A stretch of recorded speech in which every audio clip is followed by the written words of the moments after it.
A quiet lakeside community in Northern California is shattered by an unthinkable crime. Two retirees, known for their kindness and peaceful lifestyle, are found dead in their own home. There are no signs of forced entry, no clear suspects, and almost no physical evidence. With the case going nowhere, detectives face a difficult decision: turn to an unconventional source for help. Donald and Marianne DeVardo had settled into retirement near Clear Lake, enjoying the calm after years of raising their family. Friends described them as warm, generous neighbors who kept to a simple routine. When days passed without anyone hearing from them, concern quickly turned to alarm. A neighbor entered the home and immediately sensed something was wrong. Authorities were called, and investigators soon confirmed the worst. The couple had been killed inside their house, in separate rooms. The scene suggested violence, but the motive was unclear. Valuables were left behind, and nothing appeared stolen. For detectives, the lack of clues was deeply troubling. No fingerprints, no forced entry, no clear reason why anyone would target the DeVardos. As the investigation dragged on, pressure mounted, especially for a young detective handling his first major homicide. Every possible angle was explored: friends, neighbors, family members. Everyone seemed to have an alibi. Then, a troubling detail surfaced. A relative contacted police with concerns about the DeVardo's son, Jeff. Months before the murders, he had asked family members for a large sum of money, telling an elaborate story involving secret government work and dangerous people threatening his life. The story didn't add up, but his parents had helped him anyway. When investigators questioned Jeff, his behavior raised red flags. He avoided financial questions, withheld records, and became defensive. A polygraph test later indicated deception, but even that wasn't enough. On paper, Jeff appeared to be at work on the day of the murders. With the case stalled and no physical proof, detectives reluctantly sought help from a forensic psychic, someone previously consulted in other investigations. Without seeing crime scene photos or personal belongings, the psychic focused immediately on money, anger, and betrayal. She described a violent act fueled by resentment and pointed directly toward a family member.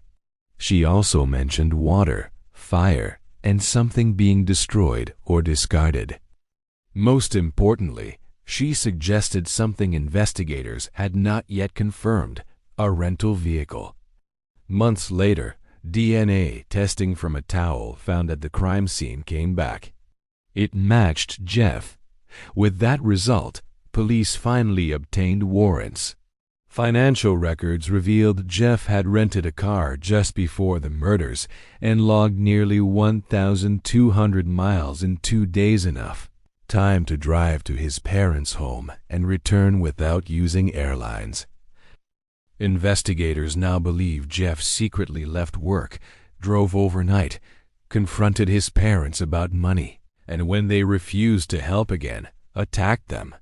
The crime scene was then staged to look like a burglary. In 2001, Jeff DeVardo was arrested at his workplace. He was later convicted of 2 counts of first-degree murder and sentenced to life in prison without parole.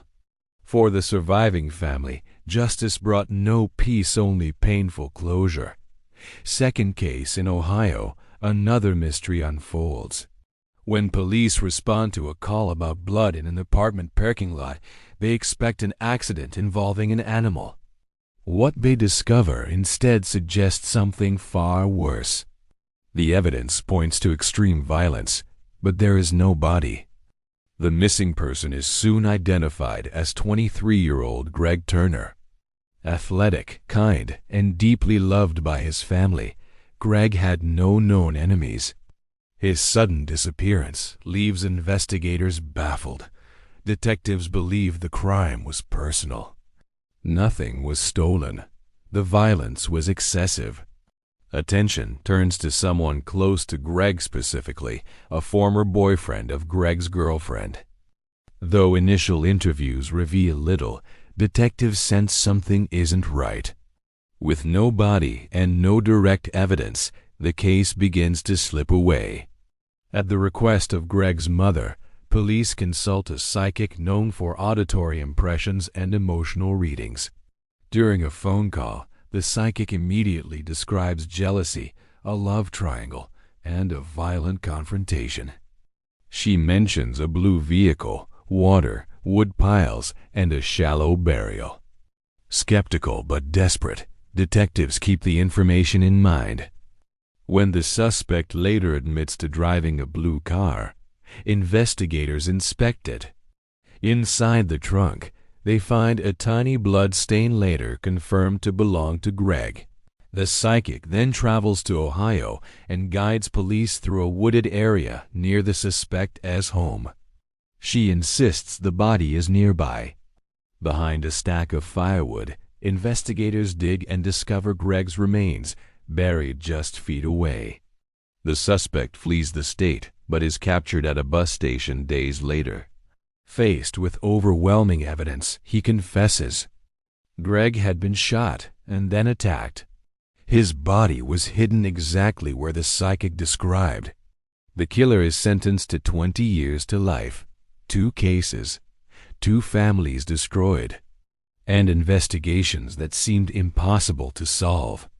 While debate continues over the role of psychics in criminal cases, one thing is certain: persistence, intuition, and relentless police work brought justice to the victims and answers to the families left behind.